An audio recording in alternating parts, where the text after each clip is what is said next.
ऊपर आ रहा था। गांव जाग रहा था। चिड़िया पेड़ों में चहचहा रही थी। एक मुर्गा बांग दे रहा था। चिंटू अपनी चारपाई पर आंखें मल रहा था। उसे रोटी की खुशबू आ रही थी। उसकी मम्मी पहले ही उठ चुकी थी।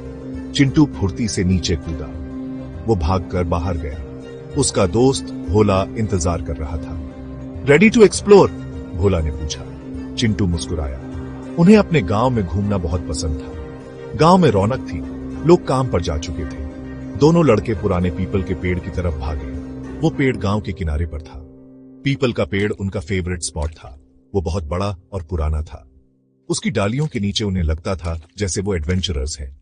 वो हिडन ट्रेजर्स ढूंढने के सपने देखते थे। चिंटू और भोला पेड़ पर पहुंच गए। उन्होंने उसकी जड़ों के पास खुदाई शुरू कर दी। वो पायरेट्स होने का नाटक कर रहे थे। देखो मैंने क्या पाया, चिंटू चिल्लाया। उसने एक छोटा सा लकड़ी का डिब्बा दिखाया। वो धूल से भरा और पुराना था। दोनों लड़के बहुत एक्साइटेड थे। उन्होंने उस पर से धूल झाड़ी। डिब्बे पर सुंदर नक्काशी थी।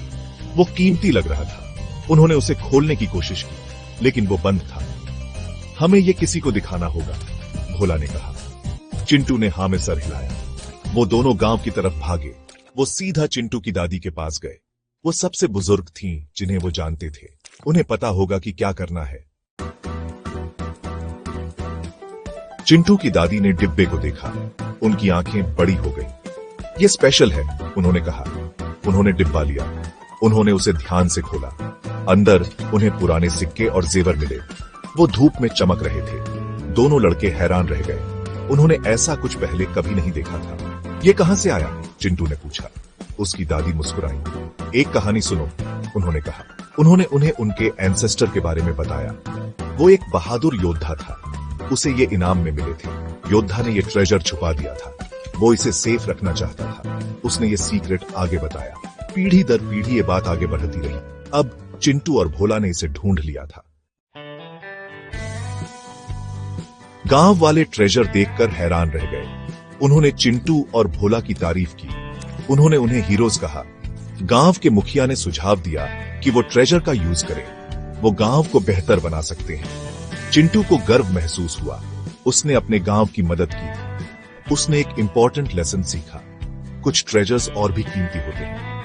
वो दूसरों की मदद कर सकते हैं। वो कुछ बदल सकते हैं। उस रात बाद में चिंटू वापस पीपल के पेड़ के पास गया। उसके पास एक नया डिब्बा था। उसने उसमें बीज और औजार भरे। उसने उसे पेड़ के नीचे गाड़ दिया। उसे उम्मीद थी कि कोई इसे ढूंढेगा। वो इसे गांव की मदद करने के लिए यूज कर सकता।